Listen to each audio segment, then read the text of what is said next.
गुरुर्ब्रह्मा गुरुर्विष्णु गुरुर्देवो महेश्वरा गुरुर्साक्षात् परं ब्रह्म तस्मै श्री गुरुवे नमः। ગુડ મોર્નિંગ વિદ્યાર્થી મિત્રો, ધોરણ 9 વિષય વિજ્ઞાન પ્રકરણ નંબર 6 પેશીઓ, અંગ્રેજીમાં ટિશ્યુઝ. આજના તાસમાં આપણે પ્રાણી પેશીઓનો અભ્યાસ આપણે કરવાનો છે. એનિમલ ટિશ્યુઝ અંગ્રેજીમાં જેને કહેવાય. પ્રાણી પેશીઓના મુખ્ય 4 પ્રકાર છે જે તમને અહીંયા બતાવ્યા છે. અધિચ્છદીય પેશી, અંગ્રેજીમાં જેને એપિથેલિયલ ટિશ્યુઝ કહેવામાં આવે. બીજો પ્રકાર સંયોજક પેશી, અંગ્રેજીમાં જેને કનેક્ટિવ ટિશ્યુઝ કહેવામાં આવે. ત્રીજો મુખ્ય પ્રકાર સ્નાયુ પેશી, અંગ્રેજીમાં જેને મસ્ક્યુલર ટિશ્યુઝ કહેવામાં આવે. ચોથો મુખ્ય પ્રકાર ચેતાપેશી, અંગ્રેજીમાં જેને નર્વસ ટિશ્યુઝ કહેવામાં આવે.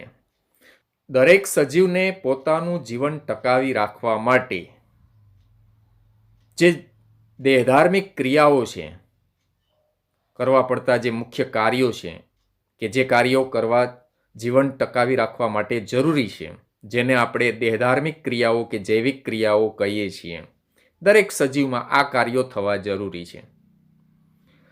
અને એવા કાર્યો એટલે કે હલનચલન, પોષણ, શ્વસન, વહન, પરિવહન, ઉત્સર્જન વગેરે, આ બધા જે કાર્યો છે એ સજીવ શરીરની અંદર જોવા મળતી દેહધાર્મિક ક્રિયાઓ છે અને દરેક સજીવના શરીરમાં થતા હોય છે. તો આવા દરેક જે કાર્યો છે એમાંથી કોઈ એક કાર્ય કરવા માટે સજીવના શરીરની અંદર ચોક્કસ પ્રકારના કોષોનો સમૂહ સાથે મળી અને એક નિશ્ચિત કાર્ય કરતા હોય છે, જેને આપણે કોઈ એક એ નિશ્ચિત પ્રકારની પેશી કહીએ છીએ. અને એ કાર્યને આધારે પેશીના પ્રકાર પડતા હોય છે. એ પછી વનસ્પતિ પેશી હોય કે પ્રાણી પેશી હોય છે. દાખલા તરીકે એક ઉદાહરણ દ્વારા આપણે સમજીએ. પ્રાણી પેશીની જ આપણે વાત કરીએ તો એનું જ એક ઉદાહરણ લઈએ કે પ્રાણીઓ છે એને હલનચલન એટલે કે મૂવમેન્ટ કરવા માટે પ્રાણીના શરીરની અંદર ખાસ પ્રકારના કોષો આવેલા હોય છે. અને એ એવા કોષો હોય છે કે એનો જે ગુણધર્મ છે કે એ સંકોચન અને શિથિલન અનુભવે છે. આવા કોષો કે જે સંકોચાય અને વિકોચાય અને પરિણામ સ્વરૂપે આપણા શરીરના અંગોનું એટલે કે પ્રાણીના શરીરના અંગોનું જે હલનચલન છે એ થતું હોય છે. એ આ કોષોને આભારી છે, જેને આપણે સ્નાયુ કોષો કહીએ છીએ, મસ્ક્યુલર સેલ જેને કહેવાય.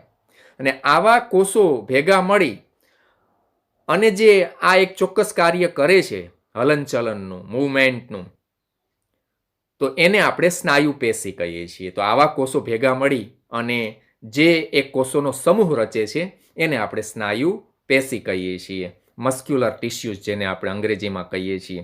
તો આવી જ રીતે જેમ સ્નાયુ પેશી છે એ શરીરનું કે શરીરના અંગોનું હલનચલનનું કાર્ય કરે છે, એવી જ રીતે અન્ય જૈવિક ક્રિયાઓ કરવા માટે જુદા જુદા ખાસ પ્રકારના કોષોનો સમૂહ ભેગો થાય છે અને જુદા જુદા પ્રકારની પેશીની રચના કરે છે.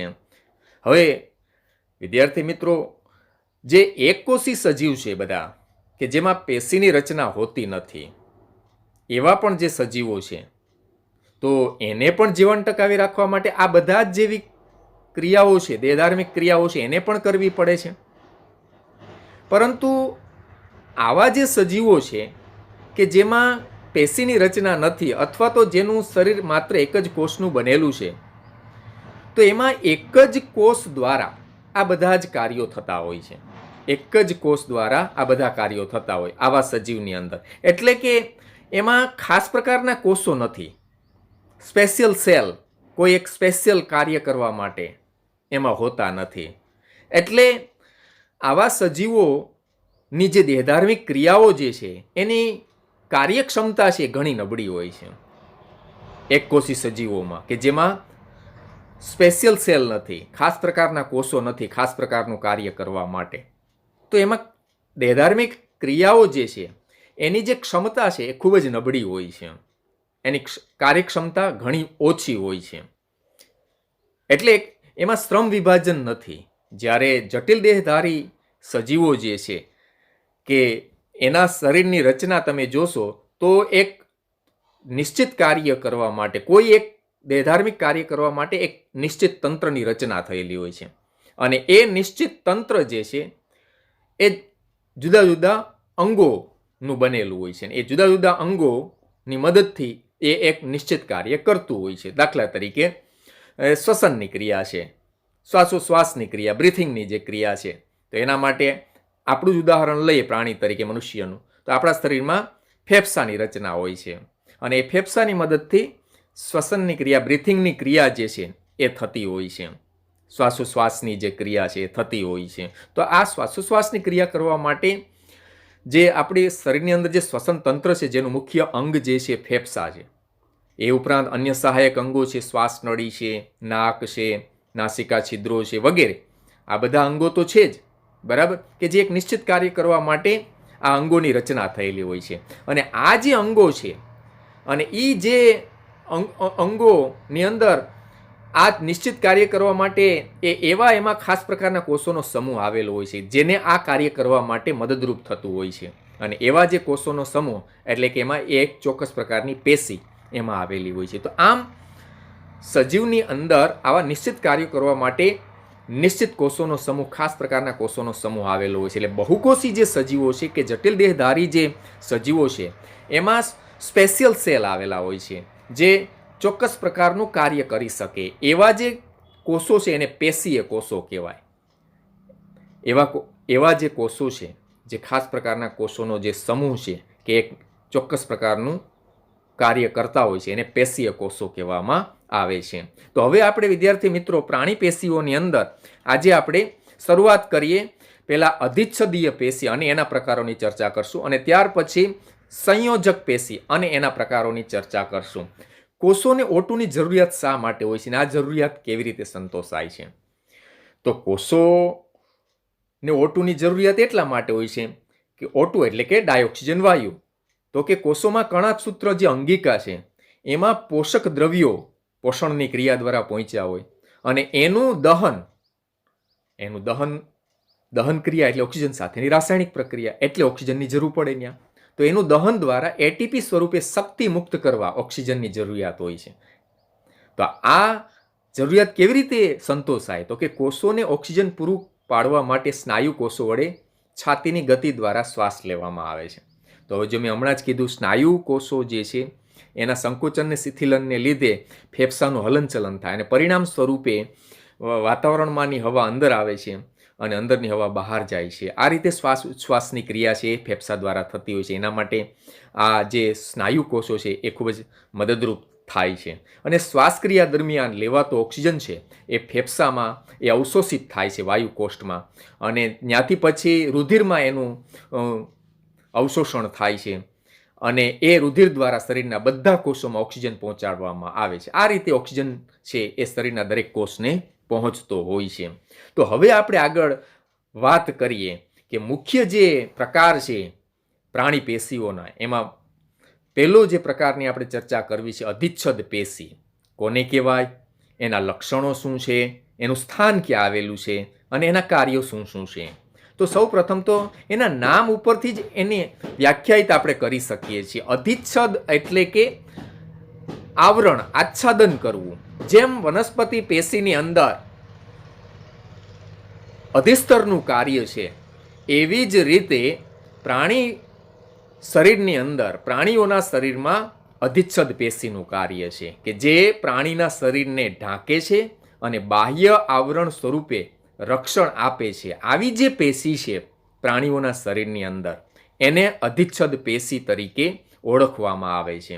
અને શરીરની અંદર રહેલા જે મોટા ભાગના જે અંગો છે, જુદા જુદા અંગો આપણા શરીરની અંદર જે હોય છે, જેવા કે ફેફસા હોય છે, કિડની હોય છે, હૃદય હોય છે, આ બધા જે અંગો છે અને એના જે પોલાણ છે એને ઢાંકે છે. જુદા કંઈ પણ અવકાશ જે હોય છે શરીરની અંદરના અવકાશ કે જે પોલાણ હોય છે એને આવૃત કરે છે, આચ્છાદન કરે છે એનું, એટલે કે એને ઢાંકે છે.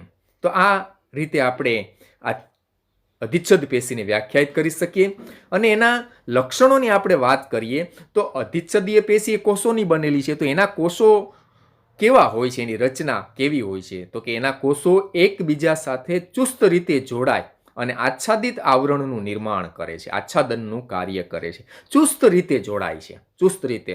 પરિણામ સ્વરૂપે એમાં કોષ વચ્ચે જગ્યા નથી, આંતરકોષીય અવકાશનો અભાવ હોય છે, જો તમે આપણે અહીં જોઈ શકો છો. તો બધી જ અધિચ્છદની નીચે એક બાહ્ય રેસામય આધાર આપતી આધાર કલા હોય છે, જે અન્ય પેશીને તેને અલગ કરે છે. તો દરેક જે અધિચ્છદીય પેશી જે છે, અધિચ્છદીય પેશીની સંરચના એના કાર્યને અનુસાર જુદી જુદી હોય છે. એ પ્રમાણે એના પેટા પ્રકારની આપણે આગળ વાત કરશું જ, બરાબર છે. તો આવી દરેક જે અધિચ્છદીય પેશી છે એના અધિચ્છદની પેશીની નીચે એક રેસામય આધાર આપતી આધાર કલા નામની રચના હોય છે અને એના લીધે અન્ય પેશીથી એ અલગ થાય છે. તો અધિચ્છદ કોષો વચ્ચે આંતરકોષીય અવકાશનો અભાવ છે અને એટલે એમાં સિમેન્ટ દ્રવ્ય ખૂબ ઓછી માત્રામાં હોય છે. સિમેન્ટ દ્રવ્ય એ એક પ્રકારનું કોષ દ્વારા નિર્મિત એવું દ્રવ્ય હોય છે કે જે કોષોને એકબીજા સાથે જકડી રાખવામાં મદદરૂપ થાય છે. એવું દ્રવ્ય એટલે સિમેન્ટ દ્રવ્ય. તો આવું અધિચ્છદીય પેશીના કોષોના લક્ષણોની આપણે જે વાત કરી, હવે એનું સ્થાન અધિચ્છદીય પેશીનું ક્યાં ક્યાં હોય છે? તો કે આપણા શરીરના દરેક જે અંગો છે એને આચ્છાદન કરવા માટે જે અંગો છે એનું બહારનું જે કંઈ પણ સ્તર છે કે અંદરનું જે કંઈ પણ અસ્તર જે છે એ બધું અધિચ્છદ પેશીનું બનેલું હોય છે. જેમ કે ત્વચા એટલે કે ચામડી, મોઢાની અંદરનું અસ્તર, અન્નનળી, રુધિરવાહિનીનું અસ્તર, ફેફસાના વાયુકોષ્ઠ, મૂત્રપિંડ નલિકા વગેરે આવા જે અંગો છે એનું જે કંઈ પણ અસ્તર છે, અંદરનું અસ્તર કે બહારનું જે અસ્તર છે એ અધિચ્છદીય પેશીનું બનેલું હોય છે. તો અહીંયા તમે એ આવા જુદા જુદા અંગો આપણા શરીરની અંદર જે છે આકૃતિમાં જોઈ શકો છો. જેમ કે આ મૂત્રપિંડ જે છે એને બહારનું તો આ બાહ્ય ભાગ તમે જુઓ એનો તો બહારનું આ અસ્તર છે ને એની અંદરનો જે તમે છેદ જુઓ તમે માઇક્રોસ્કોપિક તો એના અંદરના અસ્તરની રચના પણ તમને જોવા મળશે. એવી જ રીતે આ બધા જ અંગો છે, જેમ કે આ જે છે એ યકૃત છે, આ જે છે સ્વાદુપિંડ છે, આ ફેફસા છે, આ સ્નાયુ કોષો છે. આ દરેક જે અંગો છે એ દરેક અંગો એ પછી બહારના અંગો હોય કે શરીરના અંદરના અંગો હોય અને એ દરેક અંગોની પાછું બહારનું સ્તર હોય, અંદરનું અસ્તર હોય, એ દરેક અધિચ્છદ પેશીનું બનેલું હોય છે. તો આવી અધિચ્છદીય પેશીના કાર્યો તમને અહીંયા આપ્યા છે.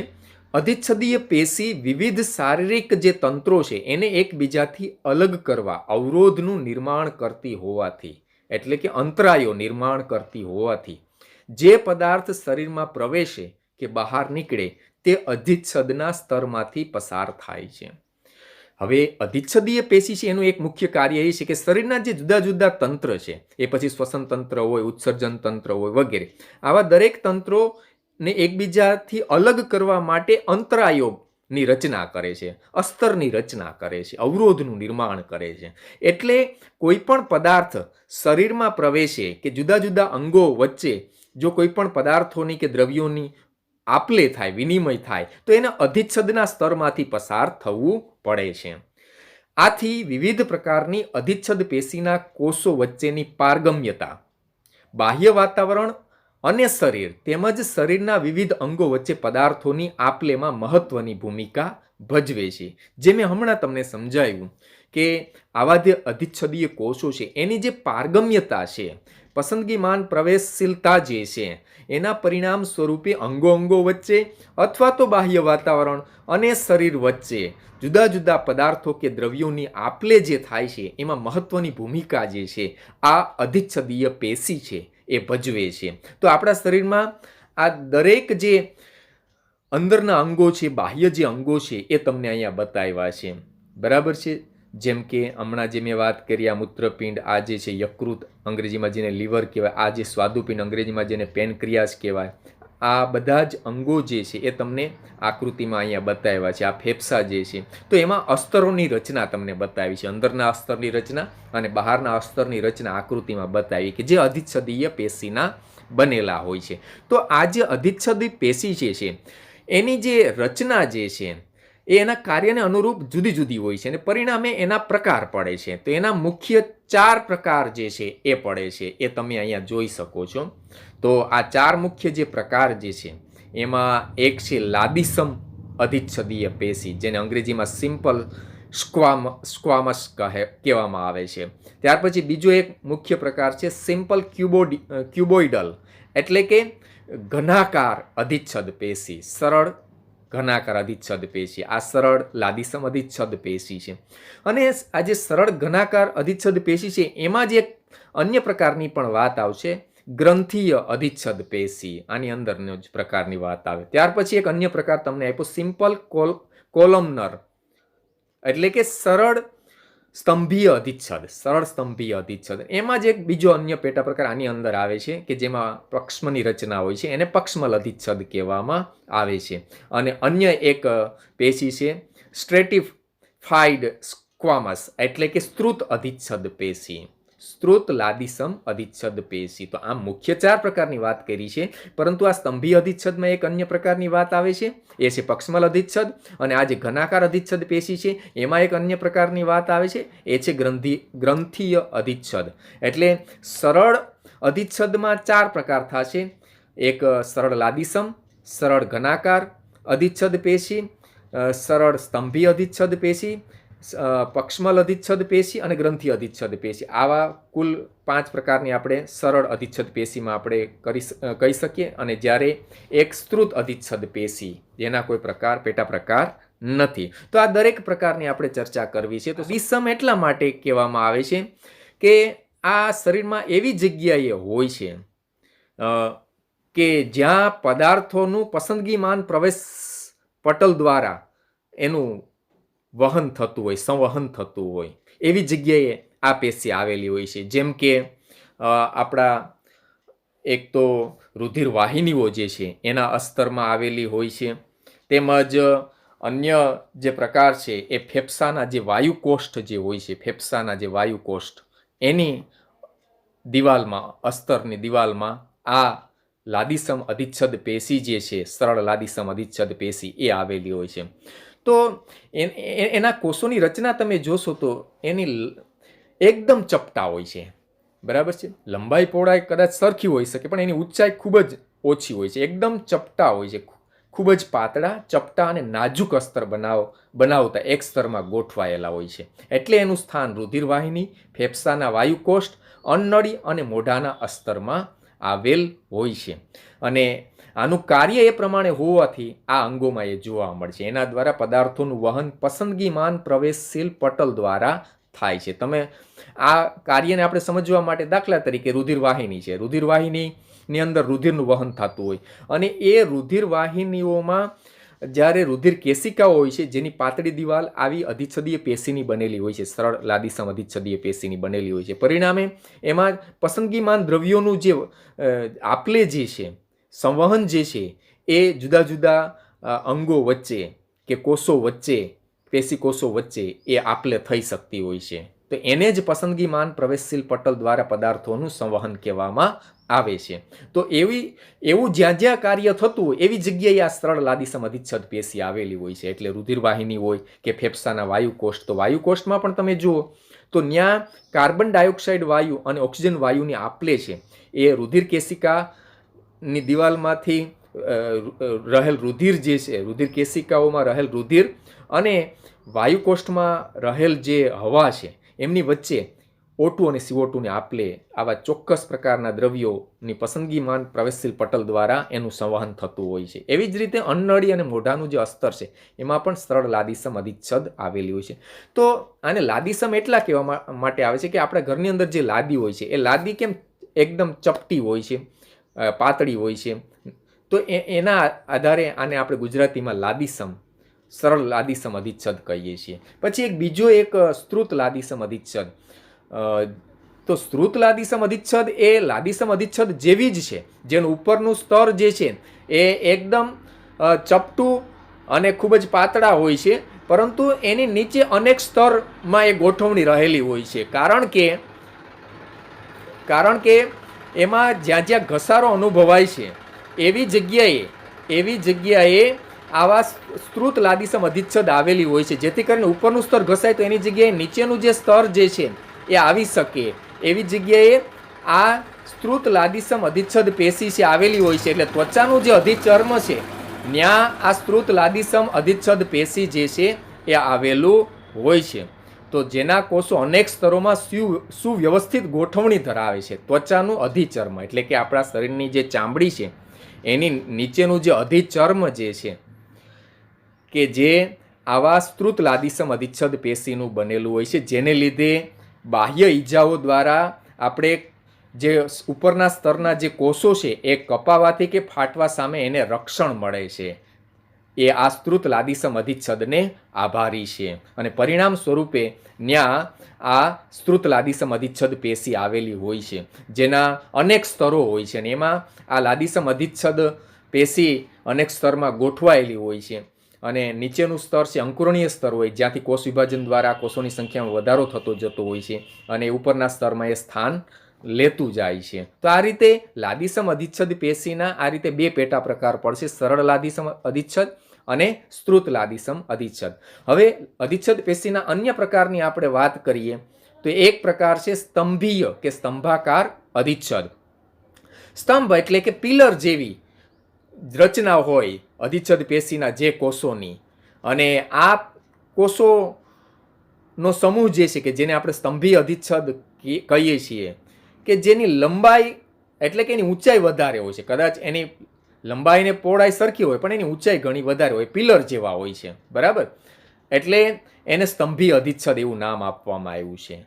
અને આ પેશી ત્યાં હોય છે કે જ્યાં અભિશોષણ અને સ્ત્રાવનું કાર્ય થતું હોય, જેમ કે આંતરડાનું અંદરનું સ્તર કે જ્યાં અભિશોષણ અને સ્ત્રાવની ક્રિયા થતી હોય છે, ત્યાં આ સ્તંભીય અધિચ્છદ પેશી આવેલી હોય છે. ત્યાર પછી સ્તંભીય અધિચ્છદ પેશીમાં એક રૂપાંતરિત પેશી પણ જોવા મળે છે કે જેના ઉપર વાળ જેવી સૂક્ષ્મ બારીક રચના આવેલી, જેને પક્ષમ કહેવાય. અને એવા જે સ્તંભીય અધિચ્છદ પેશી છે એને પક્ષમલ અધિચ્છદ પેશી કહેવામાં આવે છે. તો આ એક રૂપાંતરિત સ્તંભાકાર અધિચ્છદ પેશી છે. જો અહીંયા તમે જોઈ શકો છો, આ સ્તંભીય અધિચ્છદ પેશી છે જેની ઊંચાઈ વધારે છે, લંબાઈ ને પહોળાઈ કદાચ સરખી હશે પરંતુ એની ઊંચાઈ વધારે હોય છે, એટલે એને સ્તંભીય અધિચ્છદ પેશી કહેવાય. આ નીચેનું સ્તર જે છે એ આધાર કલા છે. અને અહીંયા તમે જે જોઈ શકો છો એમાં પક્ષમો, તમે ઉપરની વાળ જેવી રચના જેને પક્ષમો કહેવાય, તો એને પક્ષમલ અધિચ્છદ કહેવામાં આવે છે. અને આ કઈ જગ્યાએ હોય છે તો કે જ્યાં સપાટી સ્વચ્છ રાખવાની હોય એવી જગ્યાએ જે પેશીની રચના આવેલી હોય છે, જેમ કે શ્વાસનળી. તો શ્વાસનળીમાં પક્ષમલ અધિચ્છદના જે પક્ષમ જે વાળ જેવી રચના છે એની જે ગતિ હોય છે, એનું જે હલનચલન હોય છે, એને લીધે જે શ્લેષ્મ હોય છે, ચિકાસયુક્ત શ્લેષ્મ, એને શરીરની બહાર તરફ સ્થળાંતરિત કરી અને એને પ્રદેશને સ્વચ્છ કરવામાં મદદરૂપ થાય છે, બરાબર. તો આ રીતે સ્તંભીય અધિચ્છદ પેશીની રચના જે છે એ પ્રાણીના શરીરમાં આવેલી હોય છે. અને એમાં અન્ય એક પ્રકાર પક્ષમલ અધિચ્છદ પેશીની પણ આપણે ચર્ચા કરી. તો ત્યાર પછી અન્ય જે એક પ્રકાર છે અધિચ્છદ પેશીનો, એની આપણે ચર્ચા કરીએ તો અહીંયા તમે જોઈ શકો છો કે ઘનાકાર અધિચ્છદ. ઘનાકાર એટલે કે જેની લંબાઈ, પહોળાઈ અને ઊંચાઈ બધું જ એક સમાન પ્રકારનું હોય છે, લંબાઈ, પહોળાઈ, જાડાઈ બધું જ સરખું હોય. એવા જે અધિચ્છદ પેશીના કોષોનો જે સમૂહ છે એને ઘનાકાર અધિચ્છદ પેશી કહેવાય. અને આ કઈ જગ્યાએ હોય છે પ્રાણીના શરીરમાં? તો કે જ્યાં યાંત્રિક આધાર આપવાનું કાર્ય હોય અને જ્યાં કોઈ એક ગ્રંથિ તરીકે કાર્ય કરવાનું હોય, તો એવી જગ્યાએ ઘનાકાર અધિચ્છદ પેશી આવેલી હોય છે. તો ખાસ કરીને મૂત્રપિંડ નલિકા અને લાળ ગ્રંથિ નલિકા, એનું જે અસ્તરનું નિર્માણ જે છે એ આ ઘનાકાર અધિચ્છદ પેશી દ્વારા થયેલું હોય છે, જેને લીધે યાંત્રિક આધાર પણ મળે છે અને સાથે સાથે કોઈ પણ સ્ત્રાવની ક્રિયા છે, લાળ ગ્રંથિમાં લાળ રસનો સ્ત્રાવ છે, બરાબર, એવી રીતે સ્ત્રાવની ક્રિયા પણ થઈ શકે, ગ્રંથિ કોષો તરીકે નિર્માણ પામે છે. તો આમાં એક અન્ય પ્રકારની જે વાત આપણે આવે છે આની અંદર, તો કે આ જે અધિચ્છદ પેશી છે એના કોષો વિશિષ્ટ તરીકે પેશીની સપાટી ઉપર દ્રવ્યનો સ્ત્રાવ કરી ગ્રંથિ કોષો તરીકે કાર્ય કરે છે. એટલે એવી જે ગ્રંથિ કોષો તરીકે જેટલો ભાગ જે આ કોષોનો સમૂહ વર્તે છે એને ગ્રંથિ અધિચ્છદ પણ કહેવામાં આવે છે. ગ્રંથિય અધિચ્છદ. તો ઘનાકાર અધિચ્છદમાં એક આ પ્રકારની પણ ચર્ચા આવે. જેમ સ્તંભીય અધિચ્છદમાં પક્ષમલ અધિચ્છદની વાત કરી, એમ ઘનાકાર અધિચ્છદમાં ગ્રંથિ અધિચ્છદની પણ વાત આવે છે. તો કેટલીક વખત ઘનાકાર અધિચ્છદ પેશીનો કેટલોક ભાગ અંદરની તરફ વળી અને બહુકોષીય ગ્રંથિનું નિર્માણ કરે છે, જેને ગ્રંથિય અધિચ્છદ કહેવામાં આવે છે. તો આમ આ ગ્રંથિ તરીકેનું કાર્ય પણ કરે છે. તો અહીંયા આપણે જે અધિચ્છદીય પેશી છે પ્રાણી શરીરની અંદર, એનો જે મુખ્ય પ્રકાર ને એના પેટા પ્રકારોની આપણે ચર્ચા કરી છે.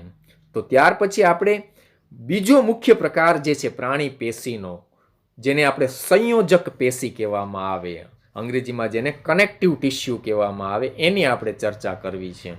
તો અહીંયા તમને પ્રશ્ન સ્વરૂપે પણ જોવા મળે છે, સંયોજક પેશી એટલે શું, એના લક્ષણો શું હોઈ શકે, આંતરકોષીય દ્રવ્ય અને પ્રકારની માહિતી આપો.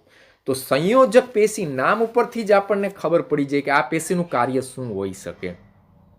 તો કે આ પેશી જે છે એ અન્ય પેશીઓ કે અંગો વચ્ચે પૂરણ એટલે કે જગ્યા પૂરતી અને સાથે સાથે જોડાણ સાધે અને આધાર આપતી જે પ્રાણી પેશી છે એને સંયોજક પેશી કહેવાય. બે પેશીઓ કે અંગો વચ્ચે પૂરણ કે જોડાણ સાધી આધાર આપતી જે પ્રાણી પેશી છે એને સંયોજક પેશી કહેવાય છે. તો આ પેશીના કોષોની આપણે ચર્ચા કરીએ, એના લક્ષણોની ચર્ચા આપણે કરીએ તો એમાં મુખ્ય બે ભાગ જોવા મળે છે. એક આધારક દ્રવ્ય અને બીજું પેશીય ઘટક. એક આધારક દ્રવ્ય, આંતરકોષીય આધારક દ્રવ્ય જેને કહેવામાં આવે. આંતરકોષીય આધારક દ્રવ્ય છે એ પાછું એમાં રહેલા પેશીય કોષો દ્વારા જ નિર્માણ પામેલું હોય છે. તો આ આંતરકોષીય આધારક દ્રવ્ય જેલી જેવું પણ હોઈ શકે, પ્રવાહી પણ હોઈ શકે અને ઘનતા ધરાવતું કે બરડ પણ હોઈ શકે છે. અને આ આંતરકોષીય આધારક દ્રવ્યની લાક્ષણિકતા સંયોજક પેશીના કાર્ય અનુરૂપ પરિવર્તનશીલ રહે છે. અને આ આંતરકોષીય આધારક દ્રવ્ય છે એમાં પેશીય કોષો જે છે એ એમાં ગોઠવાયેલા કે ખૂપેલા હોય છે. તો આ રીતે આંતરકોષીય આધારક દ્રવ્ય અને પેશીય જે કોષો જે છે, કોષીય ઘટકો, એમની મદદથી આ સંયોજક પેશીની રચના છે એ થતી હોય છે. દાખલા તરીકે રુધિર છે. રુધિર એટલે કે જેને આપણે લોહી કહીએ છીએ, આ એક પેશીનું ઉદાહરણ છે ને એ એક સંયોજક પેશીનું ઉદાહરણ છે. તો રુધિરમાં આંતરકોષીય આધારક દ્રવ્ય છે, પ્રવાહી સ્વરૂપે છે, જેને આપણે રુધિર રસ કહીએ. એની આપણે વધારે ચર્ચા હમણાં કરશું જ આપણે. આ તો અહીંયા એક ઉદાહરણ દ્વારા આપણે સમજવાનો પ્રયત્ન કરીએ કે આંતરકોષીય આધારક દ્રવ્ય કોને કહેવાય. બરાબર છે. તો રુધિરમાં આંતરકોષીય આધારક દ્રવ્ય તરીકે રુધિર રસ, જેને આપણે અંગ્રેજીમાં પ્લાઝમા કહીએ છીએ. એવી જ રીતે જે હાડકું છે, અસ્થિ, કંકાલ, તો એ પણ એક સંયોજક પેશીનું જ ઉદાહરણ છે. બરાબર.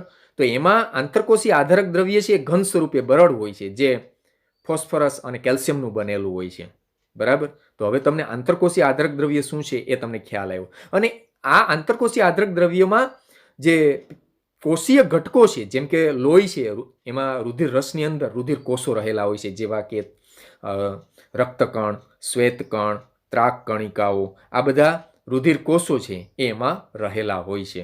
તો સંયોજક પેશીની જે રચના છે એમાં જે મુખ્ય બે ભાગ જોવા મળે છે, એક પેશીય ઘટકો અને બીજું આંતરકોષીય આધારક દ્રવ્ય. એ શું છે એની આ ઉદાહરણ દ્વારા તમને ખ્યાલ આવ્યો. હવે આ સંયોજક પેશી જે છે, મુખ્ય પ્રકાર જે છે આપણી પ્રાણી પેશીનો, એના પાછા પેટા પ્રકાર જે છે એના કાર્યને અનુરૂપ પડતા હોય છે, રચના અને કાર્યને અનુરૂપ. તો એમાં એક છે રુધિર, બીજો પ્રકાર છે અસ્થિ, ત્રીજો પ્રકાર છે કાસ્થિ, ચોથો પ્રકાર છે અસ્થિબંધ, પાંચમો પ્રકાર છે સ્નાયુબંધ, છઠ્ઠો પ્રકાર છે તંતુ ઘટક પેશી અને સાતમો પ્રકાર છે મેદપૂર્ણ પેશી. તો આ બધા જ જે પ્રકારો છે એની આપણે ચર્ચા કરવી છે.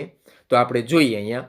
તો અહીંયા આ દરેક પ્રકાર જે છે એ દરેક અંગની અંદર આવેલા હોય છે. આ દરેક પ્રકારની સંયોજક પેશી દરેક અંગમાં રહેલી હોય છે. જેમ કે આપણો પ્રાણી તરીકે મનુષ્ય અને એનો આ જે હાથ જે છે એક અંગ છે, એ હાથની અંદર દરેક પ્રકારની આ સંયોજક પેશીની રચના તમને અહીંયા જોવા મળે છે. જેમ કે અહીંયા તમે આ જે હાડકું જે જોવા મળે છે, આ જે હાડકું જે જોવા મળે છે એ આ અસ્થિ છે, અસ્થિ, બરાબર છે. અને એ અસ્થિમાં સાંધાઓની વચ્ચે એક કાસ્થિની રચના પણ આવેલી હોય છે. જો આ કાસ્થિ તમને અહીં બતાવ્યું છે, આ અસ્થિ છે, આ કાસ્થિ છે.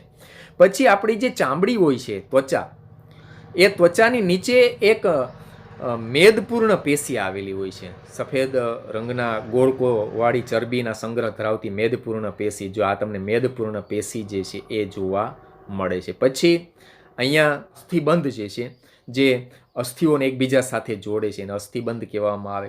પછી આ તંતુઘટક પેશી જે છે, આ તંતુઘટક પેશી એ આપણા સ્નાયુ, ત્વચા અને માંસપેશી જે છે એની વચ્ચે રહેલી હોય છે, એ આ તંતુઘટક પેશી, બરાબર છે. અને આ જે છે સ્નાયુબંધ, જે અસ્થિ અને સ્નાયુ પેશીને જોડતી જે પેશી જે છે, સંયોજક પેશી, એ છે આ સ્નાયુબંધ. તો આ રીતે દરેક પ્રકારની સંયોજક પેશી એ શરીરના દરેક અંગની અંદર રહેલી હોય છે. તો એનું સ્થાન અને એનું કાર્ય, એના લક્ષણોની આપણે ચર્ચા કરીએ દરેકની. તો સૌથી પહેલાં આપણે રુધિર, અંગ્રેજીમાં જેને બ્લડ કહેવામાં આવે છે, આપણે જેને લોહી કહીએ છીએ. તો રુધિર એ પ્રવાહી સ્વરૂપની સંયોજક પેશી છે, જીવંત સંયોજક પેશી છે, કારણ કે એમાં જે કોષો છે એ જીવંત કોષો છે. તો એનું બંધારણ, તો એમાં આંતરકોષીય આધારક દ્રવ્ય તરીકે રુધિર રસ આવેલું હોય છે, જે પ્રવાહી આંતરકોષીય આધારક દ્રવ્ય છે, જેમાં પ્રોટીન, મીઠું અને અંતઃસ્ત્રાવો આવેલા હોય છે, જેને આપણે પ્લાઝમા કહીએ છીએ અંગ્રેજીમાં. અને એની અંદર જે રુધિર કોષો જે છે તરતા રહેતા હોય છે, એ રુધિર કોષો કયા કયા હોય છે? તો કે લાલ રંગના રક્તકણો જેને કહીએ રુધિર કોષો, એ લાલ રંગના. પછી વિવિધ પ્રકારના શ્વેત રુધિર કોષો જેને શ્વેત કણો આપણે કહીએ છીએ, અને ત્રાક કણિકાઓ આ રુધિર રસમાં નિલંબિત રહેતા હોય છે, જે આકૃતિમાં તમને આ બતાવ્યા છે.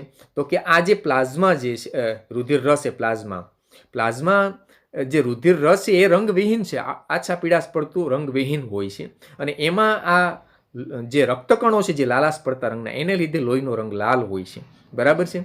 અને આ ત્રાક કણિકાઓ છે, બરાબર. અને જુદા જુદા પ્રકારના જે શ્વેત કણો જે છે, જેમ કે લસિકા કણ, અલ્કરાગી શ્વેત કણ, અમ્લરાગી શ્વેત કણ, એક કેન્દ્રીય શ્વેત કણ, તટસ્થ કણ, કે જે બહુકેન્દ્રીય કોષ કેન્દ્રીય હોય છે. તો આવા જુદા જુદા પ્રકારના રુધિર કોષોની રચના રુધિરની અંદર રહેલી હોય છે, અને આંતરકોષીય આધારક દ્રવ્ય તરીકે રુધિર રસ રહેલું હોય છે. અને પરિણામ સ્વરૂપે જે સંયોજક પેશીની જે રચના થાય છે એને રુધિર કહેવામાં આવે છે. અને રુધિરનું કાર્ય શું? તો કે શરીરના જુદા જુદા અંગો જે છે એને સાંકળે છે, એને જોડે છે, અને શરીરના જે જુદા જે અંગો છે એના પોલાણ જે છે એમની વચ્ચેનું એ પૂરણ પણ કરે છે, જગ્યા પૂર્તિ પણ કરે છે. અને એનું મુખ્ય કાર્ય શું રુધિરનું? તો કે વહન પરિવહનનું કાર્ય કરે છે. તો કે એવા વિવિધ પ્રકારના દ્રવ્યો છે એનું એક જગ્યાએથી બીજી જગ્યાએ વહન કરે છે, જેમ કે શ્વસન વાયુઓ, જેમ છે ઓક્સિજન વાયુ અને કાર્બન ડાયોક્સાઇડ વાયુ, ફેફસાથી શરીરના જુદા જુદા અંગો સુધી લઈ જાય છે. એવી જ રીતે શરીરમાં પચેલો જે ખોરાક જે છે, તો કે આંતરડામાં જે ખોરાકનું સંપૂર્ણ પાચન થઈ જાય પછી એ રુધિરમાં ભળે છે, અને ત્યાંથી દરેક કોષ સુધી એ પાચિત ખોરાક છે એને લઈ જાય છે.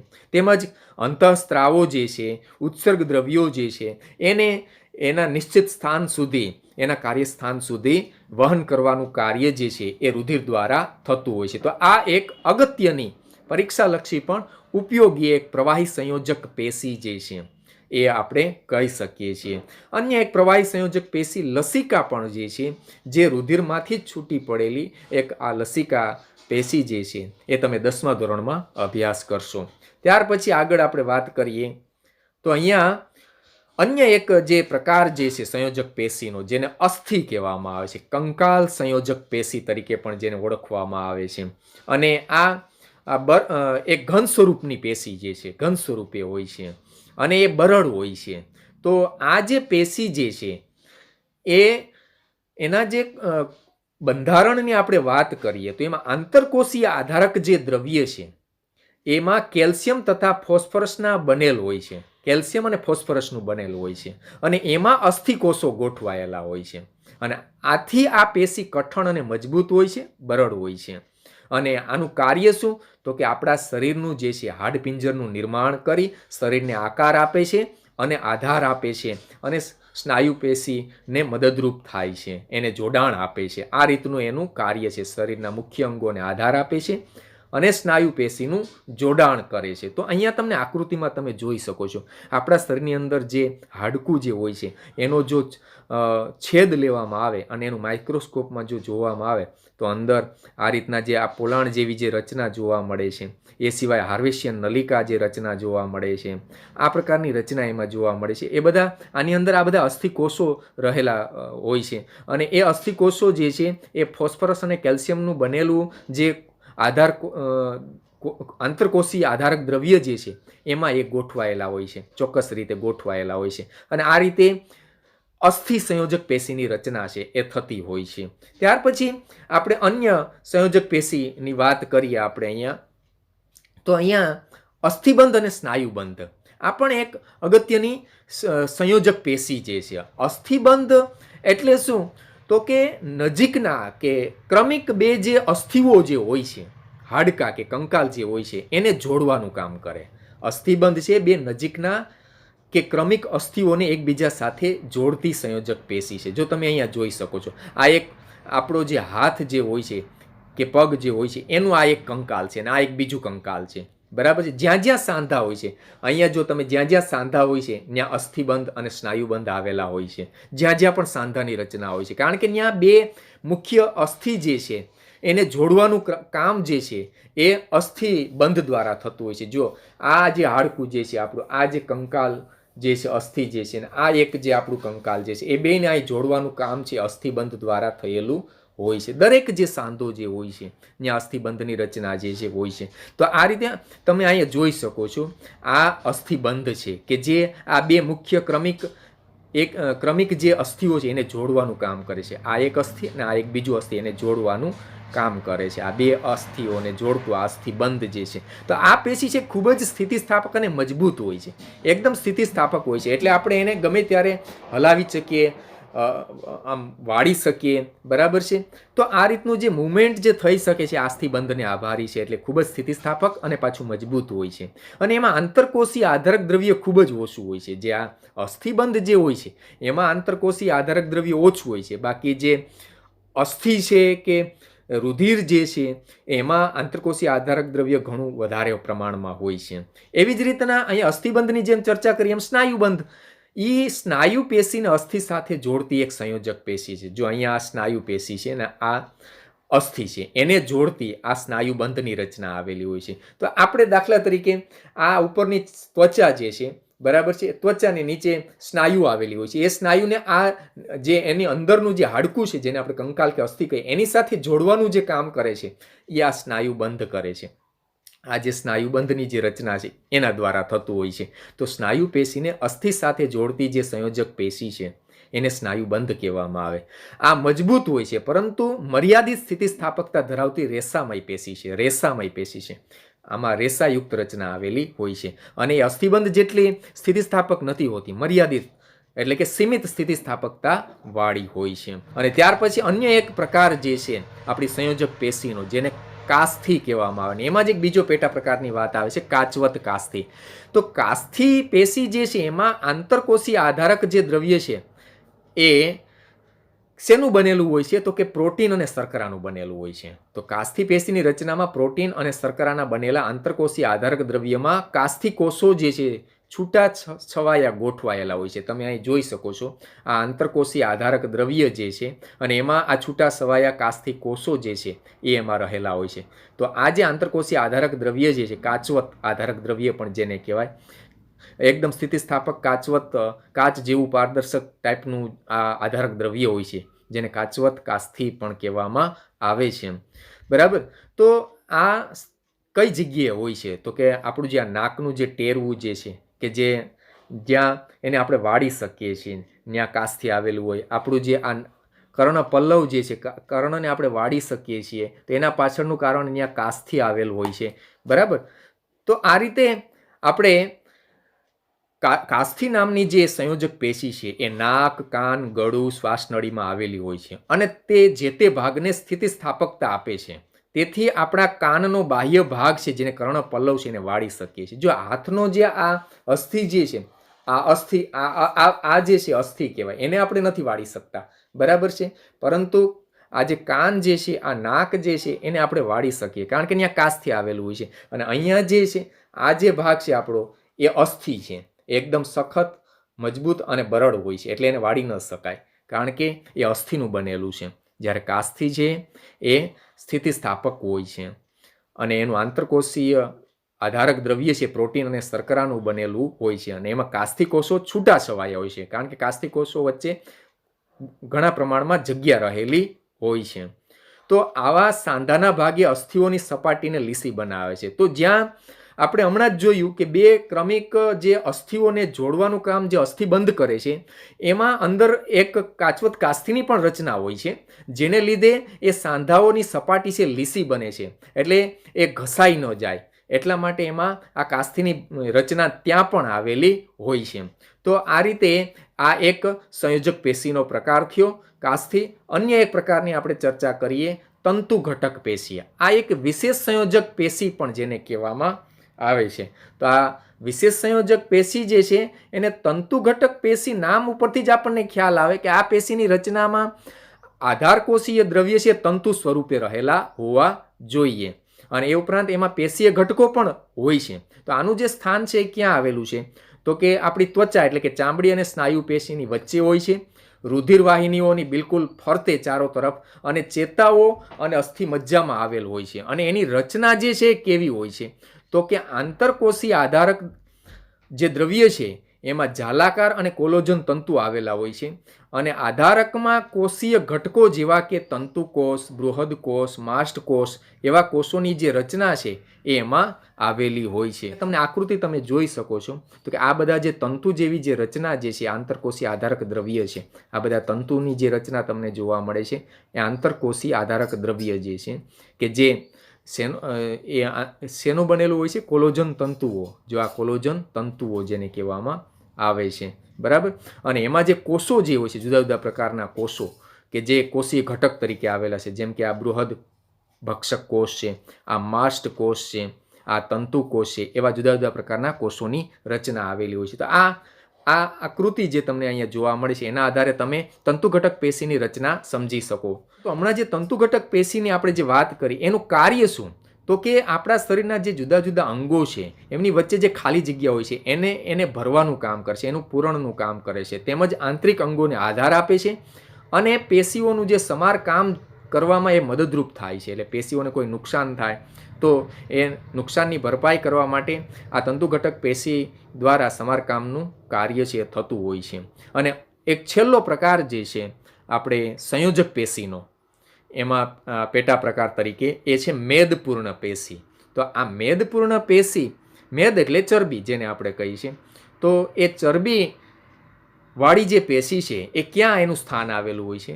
તો કે જ્યાં એ આપણી જે શરીરની ફરતે જે ચામડી આવેલી છે ત્વચા, એની નીચે અને આંતરિક અંગોની વચ્ચે જોવા મળે છે. દાખલા તરીકે આ જે આપણું ત્વચા જે છે એની બિલકુલ નીચે, આ ત્વચાની બિલકુલ નીચેનું જે સ્તર હોય છે, સફેદ રંગનું સ્તર નીકળે છે, આપણે જ્યારે આપણે ઈજા થાય ત્યારે આપણને આવું સ્તર જોવા મળે છે. તો એ જે સ્તર જે છે એ આ મેદપૂર્ણ પેશીનું બનેલું હોય છે, જે ચરબી એટલે કે મેદનો સંગ્રહ કરતી પેશી છે. અને આ પેશીના જે કોષો છે ચરબીના ગોળકોથી ભરેલા હોય છે. એક કોષ તમને અહીંયા બતાવ્યો છે, જો આ મેદનો સંગ્રહ થયેલો તમને જોવા મળે છે, ચરબીનો સંગ્રહ. અને આ કોષ જે છે એમાં જુદી જુદી કોષીય અંગિકા, એનું આ કોષ કેન્દ્ર જે છે, આવા કોષો એકબીજા સાથે ભેગા મળીને આ મેદપૂર્ણ પેશીની રચના કરે છે, જે ત્વચાની નીચેનું સ્તર આવેલું હોય છે અને અન્ય અંગોની વચ્ચે આવેલ હોય છે, અને જે ચરબીનો સંગ્રહ કરવાનું કામ કરે છે. અને આમાં ચરબીનો સંગ્રહ થાય છે, પરિણામ સ્વરૂપે આપણા શરીરમાં એનું મુખ્ય કાર્ય તરીકે ઉષ્મા નિયમનનું કાર્ય કરે છે, અને જરૂર પડીએ એ શક્તિ આપવાનું કામ પણ કરે છે. તો આ રીતે અહીંયા સંયોજક પેશી જે છે એના દરેક પ્રકારની આપણે ચર્ચા કરી છે. તો આમ આજના તાસની અંદર આપણે મુખ્ય બે પ્રકાર, એક છે અધિચ્છદીય પેશી અને બીજો મુખ્ય પ્રકાર સંયોજક પેશી, અને એના પેટા પ્રકારોની આપણે ચર્ચા કરી છે. નેક્સ્ટ તાસમાં આપણે ફરી મળીશું, અન્ય પ્રાણી પેશીઓની ચર્ચા કરશું. આભાર.